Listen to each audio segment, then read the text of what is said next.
Satu hari saya dapat panggilan telefon daripada Pak Lah. Zahid, tolong kawan Pak Lah ni. Saya tanya, kenapa Pak Lah? Ada kawan Pak Lah tersangkut pagi, Pak Malam di Jeddah. Di mana Pak Lah? Di Hotel Fastolia. Siapa yang ada Pak Lah? Kawan Pak Lah lah, tak kira lah. Siapa ada di situ? Masa dia dipaskan. Siapa ada di Dato' Seri Salahuddin. Masa itu masih muda hijau lagi. Siapa lagi? Dr. Syed Azman. Ada 4 orang lelaki, 5 orang wanita.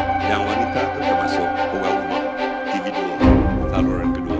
Jadi saya tanya dengan arwah Salahuddin, masa itu tak dapat Dato' Seri. Leh, kenapa tak boleh masuk? Tak tahulah. Ya akhi, sahabatku, kata arwah Saleh.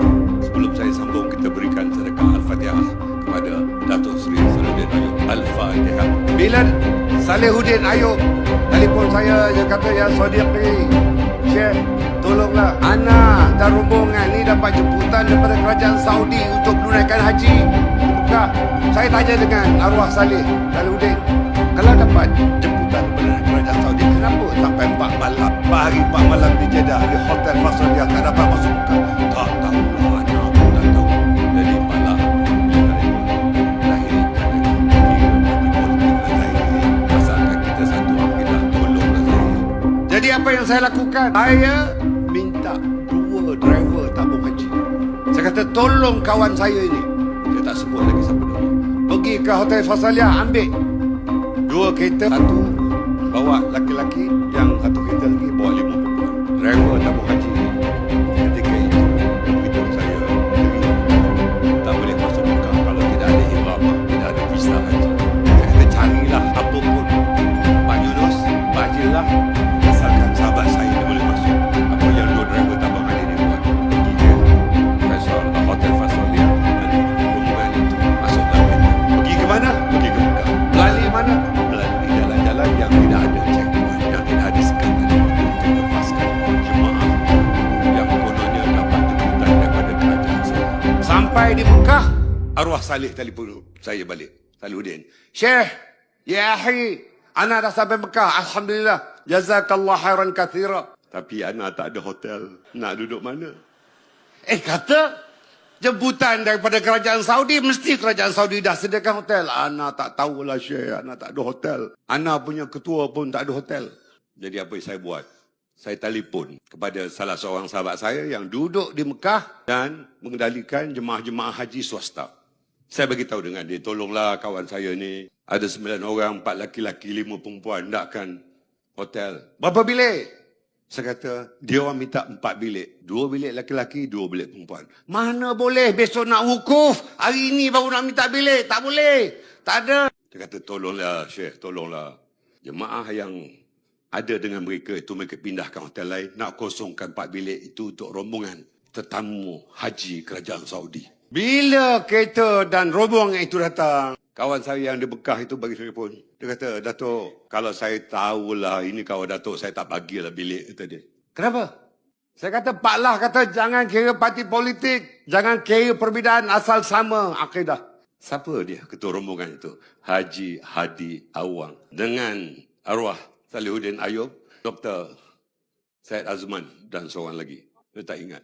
Jadi apabila dapatlah bilik, Saleh telefon saya balik. Syekh, minta maaf lah, nak tak cukup duit lah Syekh.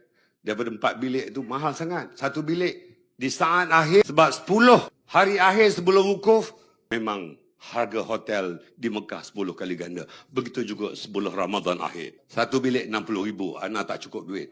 Artinya 4 bilik 240,000. Cukuplah dengan 2 bilik. Jadi bagi tahu dengan kawan saya balik, okey bagi 2 bilik. 1 bilik laki-laki, 1 bilik perempuan. Esoknya saya datang untuk breakfast dengan rombongan haji tetamu kerajaan Saudi itu. Dan saya diikuti oleh pemberita-pemberita daripada TV3, RTM, Astro, Sok Khabar. Maka ditanya soalan. Yang berhormat, Tuan Guru, kami dapat tahu bahawa Tuan Guru telah tersekat 4 hari 4 malam di Hotel Fastolia di Jeddah. Oh tidak, saya berterima kasih kepada kerajaan Saudi yang menjemput rombongan kami untuk menunaikan ibadah haji. Dan terima kasih juga kepada kerajaan Brunei kerana kerajaan Brunei menyelesaikan masalah kami di sini. Saya tertonggok di situ. Pegawai dan pengarah tabung haji ada di Tungguk situ. Tuan-tuan dan perempuan, kalau di Mekah pun boleh menipu, di luar Mekah lebih banyak menipu lagi. Ini saksi hidup. Saya menyaksikan dan saya menguruskan, tuan-tuan dan perempuan. Jangan ceritalah pasal RUU 355. Jangan ceritalah pasal yang lain-lain. Tetapi kalau ibadah di tanah suci boleh bercakap bohong, maki perkara-perkara lain itu mudah sangat. Dia bohongnya rakyat. Selepas itu, bila wukuf dengan husnuzon, dengan bersangka baik, saya bagi orang tu untuk baca khutbah Arafah di kemah lain. Bersyarah ketika wukuf. Daripada Zuhur, masuk Zuhur saja, khutbah. Saya dengar daripada kemah lain. Tuan-tuan dan perempuan. Okey, habis itu pergi Muzdalifah, Mabit dan pergi ke Mina. Ada tempat-tempat yang siapa sediakan? Tabung haji sediakan. Bukan Arab Saudi sediakan. Walaupun kononnya dijemput oleh Arab Saudi. Selepas sebulan, ketika itu sidang parlimen, saya bagi tahu dengan arwah Salihuddin. Leh, haji tak sah leh. Kenapa? Duit bilik belum bayar. Kata, ya ke? Ana tak tahulah. Salih dia kata, dah Ana pun tak tahu, tetapi yang arrange bilik itu bagi tahu. Dah sebulan ni tak bayar. Dia bagi Ana 2-3 minggu. Semua. Main telefon. Boleh minta diskaun tak? Salih kata, Ana tak tahu, bukan hotel tu Ana punya. Hotel tu orang Mekah. Yang orang Malaysia yang duduk kat Mekah tu. Dah daripada 4 bilik, turun pada 2 bilik. Lepas tu, minta diskaun. Anda tak tahu. Tapi yang pentingnya, selagi tidak bayar bilik hotel, haji belum sah. Sebab syarat-syarat untuk menunaikan haji mesti cukup kemampuan. Kalau tidak bayar, artinya belum mampu lagi. Maka dari segi kaedahnya, haji tidak sah.